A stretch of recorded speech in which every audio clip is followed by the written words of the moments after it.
Hello दोस्तों, welcome to my channel let's learn with Arpita. आज की वीडियो बहुत ही इंपॉर्टेंट होने वाली है लिटरेचर स्टूडेंट्स के लिए, जो उनका सब्जेक्ट इंग्लिश है, जो इंग्लिश से अपनी प्रिपरेशन कर रहे हैं किसी भी एग्जाम्स को लेके, जिनका मोटिव है लिटरेचर को पढ़ना, अच्छे से समझना, उसके बेसिक कंसेप्ट को समझना, उनकी डेप्थ नॉलेज को गेन करना। बेसिक कंसेप्ट को, किसी भी सब्जेक्ट के बेसिक कंसेप्ट को पढ़ने के लिए जानना, हिस्टोरिकल बैकग्राउंड को जानना बहुत इंपॉर्टेंट है, उसके ओरिजिन को जानना बहुत इंपॉर्टेंट है, जिसके आपकी 50% प्रॉब्लम सॉल्व हो जाती है उस सब्जेक्ट की डिफिकल्टी को लेके। अगर आप किसी भी चीज को स्टोरी के फॉर्म में समझते हैं, हिस्ट्री के फॉर्म में समझते हैं, तो आपको रटने की जरूरत नहीं है, बस उसको समझने की जरूरत है। आप उस सब्जेक्ट को समझने लगते हैं, आप उस सब्जेक्ट के कंसेप्ट को समझते हैं, आपको ये समझ में आता है कि क्या पढ़ना है, कितना रटना है, क्या नहीं रटना है। और आपको समझने से एक लॉन्ग टर्म नॉलेज, एक लॉन्ग टर्म एक्सपीरियंस, एक लॉन्ग टर्म मेमोरी गेन होती है उस सब्जेक्ट से रिलेटेड। लाइफ टाइम आपको वो नॉलेज काम होती है। अगर आप रटते हैं तो रटा हुआ चीज कभी भी हम भूल सकते हैं, बट समझने के बाद वो हम नहीं बोल सकते हैं। हिस्ट्री ऑफ इंग्लिश लिटरेचर की वीडियो अगर आपने नहीं देखी है तो डिस्क्रिप्शन में लिंक है या प्लेलिस्ट में आप जाकर चेकआउट कर सकते हैं, जिससे आपको इंग्लिश की पूरी हिस्ट्री आपको समझ में आएगी, जिससे हिस्ट्री ऑफ इंग्लिश लिटरेचर पढ़ना ज्यादा ही आसान हो जाएगा आपका, अगर आप लिटरेचर को अच्छे से पढ़ना चाहते हैं। उसके हिस्टोरिकल बैकग्राउंड को बताया गया है। अब हम बात करते हैं आज की वीडियो की। आज की वीडियो में हम बात करते हैं history of English drama. History of English drama हम पढ़ेंगे, ड्रामा क्या है, ड्रामा की ओरिजिन क्या है, इसको कैसे, कब और कैसे डेवलपमेंट हुआ, कैसे कैसे इसके अंदर स्टेजेस आए, कैसे फॉर्म हुआ, क्या डेवलपमेंट का प्रोसेस रहा, इसके हिस्टोरिकल बैकग्राउंड को जानते हैं, इसके ओरिजिन को जानते हैं, किस पीरियड से स्टार्ट हुआ, किस पीरियड तक इसका डेवलपमेंट ज्यादा हुआ, किस पीरियड में इसका डेवलपमेंट नहीं हुआ। Let's not waste the time and start the history of English drama. English literature, सबसे पहले हम जानते हैं ड्रामा क्या है, हिस्टोरिकल डेवलपमेंट क्या है, लिटर्जिकल ड्रामा क्या है, मिरेकल प्लेस क्या है, मिस्ट्री प्लेस क्या है, मोरालिटी प्लेस क्या है। What is drama? Drama is a literature. Drama एक साहित्य है, written literature. Drama is a written literature to be performed in front of audience. Drama word जो है उसका ओरिजिन है ग्रीक। ये एक ग्रीक वर्ड है जिसका अर्थ होता है एक्शन। 5th सेंचुरी में ड्रामा स्टार्ट होता है, जिसका ओरिजिन होता है रिलीजन। सबसे पहले ड्रामा की नीड क्यों पड़ी, ड्रामा का मोटिव क्या था? ड्रामा का मोटिव था रिलीजियस मैसेज को लोगों तक पहुंचाना। स्टोरी फ्रॉम बाइबल, बाइबल से स्टोरी को उठाकर लोगों तक पहुंचाना। क्रिश्चियनिटी का प्रचार करना, बाइबल्स के स्टोरीज को प्रचार करना। प्रचार कैसे किया जाने लगा? रिलीजियस सेरेमनी में चर्च के क्लर्गी जो थे, वो फादर, क्लर्गी किनको बोलते हैं? फादर को। Written by clergy and acted by clergy under the strict control of church. Clergy के द्वारा ही लिखा जाता था, क्लर्गी के द्वारा ही परफॉर्म किया जाता था, और जिनका कंट्रोल भी पूरा चर्च को रहता था। ड्रामा का स्टार्ट वहां से हुआ, रिलीजियस मैसेज लोगों तक पहुंचाना था, स्टोरी फ्रॉम बाइबल उस वक्त स्टार्ट किया जाने लगा चर्च में लैटिन लैंग्वेज से। तो ऐसे ड्रामा स्टार्ट हो गए जिनको कहते हैं लिटर्जिकल ड्रामा, जिनकी लैंग्वेज लैटिन थी, जो चर्च के अंदर परफॉर्म किया जाता था under the strict control of church, written भी क्लर्गी के द्वारा, एक्टेड बाय क्लर्गी के द्वारा। अब क्या हुआ, लोगों को इंटरेस्ट आने लगा, तो नंबर ऑफ ऑडियंस बढ़ने लगे। तो नंबर ऑफ ऑडियंस जब बढ़ने लगे तो चर्च में ड्रामा को परफॉर्म करना मुश्किल हो। उसके बाद ये हुआ कि बाहर ओपन स्पेस में, वरांडा में परफॉर्म किया जाने लगा। दूसरी डिफिकल्टी आई लैटिन लैंग्वेज की। लैटिन लैंग्वेज हर लोगों के समझ की नहीं थी, बहुत ही एजुकेटेड लैंग्वेज थी जो हर एक लोगों के समझ में नहीं आती थी, तो लैंग्वेज भी परफॉर्म हुआ। उसके बाद वर्नाकुलर लैंग्वेज में लिखा जाने लगा। वर्नाकुलर लैंग्वेज क्या है? जो वहां के लोकल लैंग्वेज को बोलते हैं, जो अनपढ़ लोगों के द्वारा भी समझा जा सकता था ये लैंग्वेज। तो इसको ओपन स्पेस में किया जाने लगा, लैंग्वेज भी बदल दी गई। और उसके बाद फिर इनको कंट्रोल था, क्लर्गी से कंट्रोल लेके गिल्ड को कंट्रोल दे दिया जाने लगा। गिल्ड इनको देखने लगे, इनका स्टोरी, इसमें एक्टर्स होने लगे, बहुत ही प्रोमिनेंट होने लगा। धीरे धीरे रिलीजियस ड्रामा जो है वो सेकुलर ड्रामा में कन्वर्ट हो गया। कन्वर्ट जब हुआ तो वहां के बहुत सारे बिजनेसमैन ड्रामा में इन्वेस्ट करने लगे। उन लोगों को ड्रामा से बहुत ही प्रॉफिट गेन होने लगा। नंबर ऑफ ड्रामास जो बढ़ गए, नंबर ऑफ ऑडियंस बढ़ गए, साइकोलिज्म बढ़ गया, लोगों का बिजनेस पर्पस हो गया। वहां जो छोटे छोटे स्टेशन थे वहां पे परफॉर्म किया जाने लगा, गिल्ड इनको कंट्रोल करने लगे, तो ड्रामा का डेवलपमेंट ऐसे थोड़ा मूव होता है। उसके बाद रिलीजियस से सेकुलर में ड्रामा कन्वर्ट हो जाता है। फिर उसके बाद ड्रामा में डिमांड आ गई इंटरटेनमेंट की। ऐसा तब हुआ क्वीन एलिजाबेथ के एज में ड्रामा को बहुत ही अपलिफ्ट मिला। क्वीन एलिजाबेथ ने ड्रामा को सपोर्ट किया। एलिजाबेथ क्वीन ने थिएटर्स में एक्टर्स को सपोर्ट किया, ड्रामा को सपोर्ट किया। पुराने जितने भी पुराने रूल्स थे उनको छोड़कर राइटर्स ने अपने वे में लिखने लगे ड्रामा, इंटरटेनमेंट के पर्पस में, जो ऑडियंस को चाहिए वैसे ही लिखने लगे। विलियम शेक्सपियर का नाम आता है। विलियम शेक्सपियर भी एक ड्रामाटिस्ट होने से पहले बहुत बड़े बिजनेसमैन थे। वो भी प्रॉफिट गेन करने आए थे, खुद ड्रामा में एक्टिंग का रोल करते थे। वो खुद ड्रामा में वो एक एक्टर थे, बहुत सारे ड्रामा में उन्होंने एक्टिंग का रोल किया है। वो बिजनेसमैन भी थे, उन्होंने बहुत सारे पैसे भी इन्वेस्ट किए हैं ड्रामा में। उनकी एक बाद में जाकर एक अपनी ग्लोब थिएटर भी होती है, और धीरे धीरे ड्रामा लिखकर एक्टिंग कर कर वो बहुत ही फेमस ड्रामाटिस्ट बन गए। क्वीन एलिजाबेथ के द्वारा ही सबसे ज्यादा ड्रामा में डेवलपमेंट हुआ, जो कि इसी पीरियड में हुआ, जो कि ऑडियंस के लिए, जो कि ड्रामाटिस्ट के लिए टाइप ऑफ ड्रामा उसके बाद क्रिएट हो गए। बहुत सारे ड्रामा का अलग अलग वे आ गया, कॉमेडी आ गया, ट्रेजेडी आ गया। तो उससे पहले ये तो ड्रामा का डेवलपमेंट फिर अलग अलग पीज में हुआ, अलग अलग ड्रामाटिस्ट आए, उन्होंने अपने तरह से ड्रामा को, इंग्लैंड में रेनासा हुआ, डेवलपमेंट हुआ। तो अब हम बात करते हैं सबसे पहले हिस्ट्री के स्टार्टिंग वे, स्टार्टिंग स्टेजेस को। उसमें लिटर्जिकल ड्रामा की हम बात कर रहे थे। तो ड्रामा के उसके बाद लिटर्जिकल प्लेस को दो कैटेगरी में डिवाइड किया जाने लगा, मिरेकल प्लेस और मिस्ट्री प्लेस। मिरेकल प्लेस और मिस्ट्री प्लेस क्या है? जैसे मिरेकल प्लेस किसी भी सेंट के लाइफ पे लिखा जाने लगे। इंडियन लिटरेचर में गोस्वामी तुलसीदास एक महान सेंट है, तो वैसे ही क्रिश्चियनिटी में बहुत सारे महान सेंट थे, उनके लाइफ पर जब ड्रामा लिखा जा रहा है तो वैसे प्लेस को मिरेकल प्लेस कहा जाने लगा। मिस्ट्री प्लेस वो प्लेस होती थी जो कि सिर्फ बाइबल की स्टोरी ही होती थी। उसके बाद बाइबल की स्टोरी को ही एक छोटा सा एक्ट लेके, सीन लेके, जैसे कि रामायण का ड्रामा यहाँ परफॉर्म होता है, तो पूरे रामायण को एक बार नहीं लेते हैं, रामायण का कोई इंपॉर्टेंट सीन लेते हैं और उसके बाद उसको परफॉर्म करते हैं। वैसा ही कुछ मिस्ट्री प्लेस था कि बाइबल के एक सीन को, एक मोरल को, एक स्टोरीज को लेके परफॉर्म किया जाने लगा, वैसे प्लेस को मिस्ट्री प्लेस। तो ये डिफरेंस आपको समझ में आया मिरेकल प्लेस और मिस्ट्री प्लेस में। इंग्लैंड में कुछ मिक्स कंसेप्ट था, थोड़ा सा मिरेकल ड्रामा भी था, मिस्ट्री ड्रामा भी था, इन दोनों को मिक्स करके, बट ऐसा दूसरे जगह नहीं था, फ्रांस में था, दोनों को अलग अलग ही परफॉर्म किया जाता था। तो हम इंग्लिश लिटरेचर के ड्रामा की डेवलपमेंट की बात कर रहे थे। तो ड्रामा का डेवलपमेंट यहाँ ग्रीक से स्टार्ट होता है, ग्रीक के बाद आते हैं रोमन ड्रामेटिस्ट।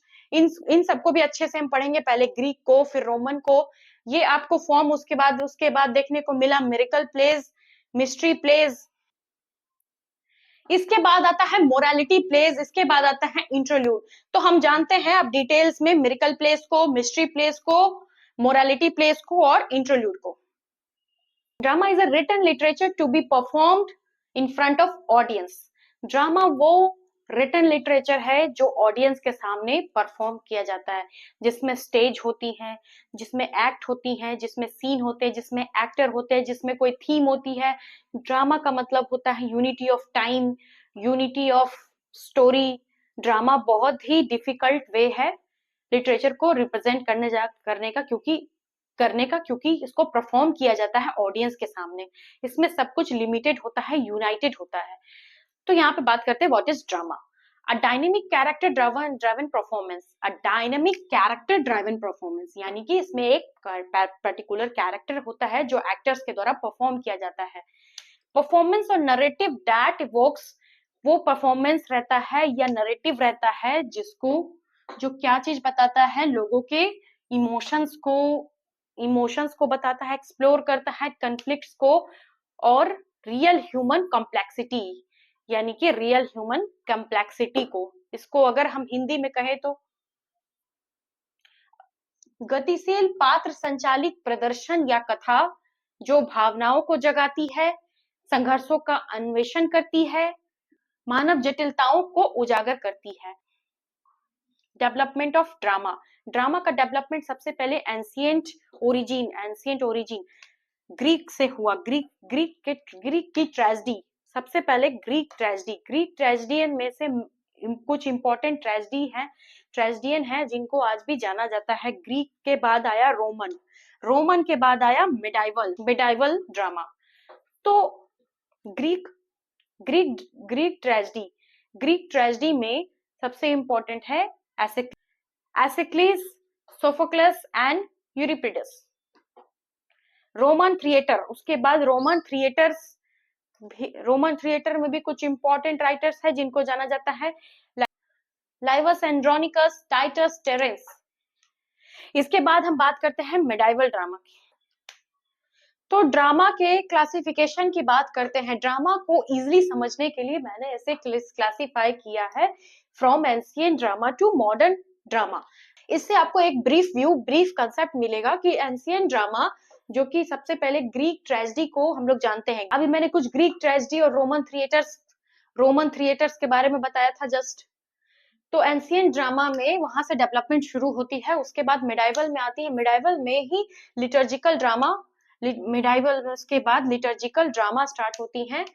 उसके बाद मिस्ट्री और मोरालिकल प्लेज आते हैं। मिस्ट्री मोरालिकल प्लेज क्या है ये भी आप जान चुके हैं। उसके बाद आती है मोरालिटी प्लेस क्या है, अब मोरालिटी प्लेस को जानते हैं। एक मोरल लेसन्स जो कि सीख देते हैं, जो जिसकी एंडिंग हैप्पी हो, जिसकी एक हैप्पीली एंडिंग हो, एवर आफ्टर एक हैप्पीली एंडिंग हो, वैसे प्लेस मोरालिटी प्लेस भी परफॉर्म किए जाने लगे। इसके बाद मैंने बताया आपको कि शेक्सपियर आ गए, एलिजाबेथ रेनिशा क्वीन एलिजाबेथ में शेक्सपियरियन ड्रामा फेमस होने लगा। और भी शेक्सपियर के साथ साथ और भी बहुत सारे ड्रामाटिस्ट थे जो कि उस एज में फेमस थे, उसको भी हम लोग अच्छे से जानेंगे। उसके बाद रेस्टोरेशन एज आता है हिस्ट्री में। रेस्टोरेशन एज और 18th सेंचुरी ड्रामा भी बहुत इंपॉर्टेंट ड्रामा है, इसको भी हम लोग जानेंगे। फिर रोमांटिक एंड विक्टोरियन पीरियड का थीम क्या था ड्रामा का, ये ड्रामा कैसा है। उसके बाद modern and contemporary writers, modern and contemporary drama को भी जानेंगे, जिसमें सबसे इंपॉर्टेंट आते हैं टी.एस. एलियट। और इनका मॉडर्न जो ड्रामा था उसका थीम क्या था, रियलिज्म था, एब्सर्ड था। इन सबको हम लोग आगे अच्छे से पढ़ेंगे। तो ड्रामा की ये नेक्स्ट वीडियो सीरीज में हम लोग अच्छे से पढ़ेंगे from renaissance period to modern period. इस वीडियो में अभी हम लोग जान रहे हैं लिटर्जिकल ड्रामा, मिस्ट्री प्लेज और मोरालिटी प्लेज, और कुछ इंपॉर्टेंट एंशिएंट और ग्रीक ट्रेजेडी को तो लिटर्जिकल ड्रामा को ही दो इंपॉर्टेंट दो कैटेगरीज में डिवाइड किया गया उस समय, मिरेकल प्लेज और मिस्ट्री प्लेज। मिरेकल प्लेज क्या है, plays that deals with the life of saint and miracle perform by them. Saints के लाइफ से डील करता है और उनके मिरेकल्स को डील करता है, जो भी चमत्कार उन्होंने किए हैं या उनके जीवन से रिलेटेड। सेंट यानी कि साधु से, जैसे कि हमारे यहाँ पे क्रिश्चियन सेंट की बात हो रही है। कुछ इंपॉर्टेंट मिरेकल प्लेस को भी देखते हैं उस एज के। Shepherd's play, the golden legend, Abraham and Isaac is also an example of miracle play. Wakefield नोआ, ये सारा मिरेकल प्लेस का एग्जांपल है, जो नाम आपको याद रखना बहुत ही इंपॉर्टेंट है कि कौन सा मिरेकल प्ले है, कौन सा मिस्ट्री प्लेस है। मिस्ट्री प्लेस क्या है, वैसी themes taken from the old and new testament of the Bible, यानी कि बाइबल से ली हुई छोटी छोटी स्टोरीज हैं जो कि बहुत ही प्रभाव डालती है, बहुत ही इंपॉर्टेंट, जिनका इन्फ्लुएंस बहुत ही ज्यादा है। कुछ मिस्ट्री प्लेस के एग्जांपल्स को देखते हैं। Christ nativity, death of cross, last judgement, saint Nicholas, the conversion of saint Paul, ये कुछ मिस्ट्रिकल प्लेस और मिस्ट्री प्लेस है। अब देखते हैं मोरालिटी प्लेस को और interlude. Mystery play, miracle play के बाद आप जानते हैं मोरालिटी प्ले को। मोरालिटी प्ले क्या है, morality play is a allegorical drama popular in Europe, especially during the 15th and 16th century, in which character personify moral qualities or abstraction in which moral lessons are taught. वैसा allegorical drama जो Europe में famous था 15th और 16th century में, जो character जिसमें personify करता था यानी दिखाता था, पर्सोनिफाई यानी कि पर्सन से रिलेटेड मोरल क्वालिटीज को, एब्स्ट्रैक्शंस को, यानी गुड और इविल का थीम बेस्ट क्या है आपके लिए, मोरल लेसन्स को देना, ये सारा उस प्लेज में होता था। ये बहुत ही सीरियस टाइप के प्लेज होते थे जिसमें personification of good and evil, अच्छाई क्या है बुराई क्या है, गॉड का से रिलेटेड मोरल लेसन्स दिया जाता था। ड्रामेटिक ड्रामेटिक एलेगोरी, जो good bad evil, voice virtue, voice means punished and virtue means rewarded, यानी कि जो बुराई होती थी उनको पनिश किया जाता था, जो अच्छाई होती थी उनको रिवॉर्ड दिया जाता था। ह्यूमन वैल्यूज सिखाता था, यूथ से रिलेटेड, यूथ के लाइफ से रिलेटेड। ड्रामेटिक एलेगोरी, हेल को, हेवन को, ये सारा थीम्स जो था ये इसमें दिखाया जाता था। Good versus evil. कुछ इंपॉर्टेंट मोरालिटी प्लेस को देखते हैं, सम इंपॉर्टेंट मोरालिटी प्ले जिसमें सबसे फेमस है Everyman. Everyman is the best morality play. अब यहाँ पे मैंने नाम यहाँ पे लिखा है, the Pride of Life, Wisdom, Mankind, Everyman, ये सारा रिलेटेड है। प्ले के बाद हम बात करते हैं इंटरल्यूड की। What is interlude? इंटरल्यूड को हम कैसे समझते हैं? ये एक नया टर्म लग रहा है, अगर जिनको, उनके लिए भी ये बहुत इजी हो जाएगा इस वीडियो को देखने के बाद। इंटरल्यूड, इंटरल्यूड एक वर्ड इंटरल्यूडियम से बना है जिसका लैटिन मीनिंग ल्यूडियस का होता है प्ले, यानी कि प्ले। और इंटर मीन्स यानी इंटरल्यूड में इंटरवल प्ले। इंटरल्यूड का अगर मीनिंग को अगर हम इस मीनिंग को देखते हैं तो इंटर का मीनिंग इंटरवल और ल्यूड का ल्यूडियस यानी कि लैटिन प्ले, यानी interval play. Interval play an early form of English dramatic theater, interludes were performed at। इस डेफिनेशन को हम समझने से पहले हम इंटरल्यूड को ऐसे समझते हैं कि इंटरल्यूड क्यों लाया गया, इंटरल्यूड का मोटिव क्या था, इंटरल्यूड था क्या? इंटरल्यूड था एक short dramatic piece, light and farcical character, जिसमें बहुत ही लाइट और फार्सियल कैरेक्टर थे, यानी कि मजाकिया, यानी कि short dramatic piece of entertainment introduced between miracle and morality plays. इसको कब इंट्रोड्यूस किया जाने लगा? स्टार्टिंग में इंट्रोड्यूस बिटवीन मिरेकल और मोरालिटी प्लेज। मिरेकल और मोरालिटी प्लेज जब चलता था उनके बीच में एज एन इंटरल्यूड को एज अ ब्रेक यूज करते थे, यानी एज अ एंटरटेनमेंट के फॉर्म, एक short dramatic piece as an entertainment, बीच में इंटरवल के जैसा यूज होता था शॉर्ट, जिसका मोटिव था सबसे कोई सीरियस प्लेस चल रहा है, देखते देखते ऑडियंस बोर ना हो जाए, उसके बीच में एंटरटेनमेंट डालना। तो this is a just short comedy dramatic piece. तो अब हम जानते हैं इंटरल्यूड को। इंटरल्यूड यानी कि interval play in form of short comedy. यहां से ही क्लियर हो गया होगा। अब हम इसको जानते हैं कि जब ये शुरू में इसका ऐसा यूज हुआ, उसके बाद जब इंटरल्यूड में भी डेवलपमेंट हुआ, तो डेवलपमेंट लाने वाले थे इन्हीं को जाता है। इन्होंने अपने लाइफ के जो लाइफ स्पैन था इनका 1497 टू 1580, इसमें कुछ इंटरल्यूड लिखे जो बहुत ही फेमस हुए, जैसे a play of love, a play of the weather, the play called four P's. The play called four P's एक प्ले है जिसमें चार दोस्त होते हैं, चार ट्रैवलर होते हैं जो ट्रैवल पे जाते हैं, और वो चारों आपस में बात करते हैं कि भाई हेवन कौन जाएगा, कौन हेल जाएगा, कौन हेवन जाएगा। तो लास्ट में बात निष्कर्ष यही निकलता है कि भाई जो सबसे ज्यादा झूठ बोलेगा वही हेवन जाएगा। इसी टाइप का एक प्ले है, एंटरटेनमेंट है, कॉमेडी प्ले है। ये जो कॉमेडी का जन्म होता है यही से, comedy short dramatic entertainment piece को इंट्रोड्यूस करने वाले John Henry Wood, Elizabethan period, जो कि ये John Henry Wood Tudor period से बिलोंग करते थे, यानी जस्ट बिफोर एलिजाबेथन पीरियड। तो इनके इंटरल्यूड का आगे जाके फॉर्म भी कॉमेडी बन जाता है, एंटरटेनमेंट फॉर्म। कॉमेडी की जो नींव, एक तरह से कॉमेडी की ओरिजिन जो है वो इंटरल्यूड से ही निकल कर आती है। इनके एक और फेमस इंटरल्यूड है विट्टी and witless.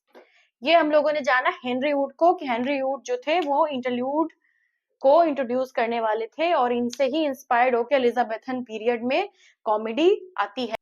An early form of English dramatic theatre, interludes were performed at the court or at great houses by professional minstrels such as banquet preceding or following a play or between acts.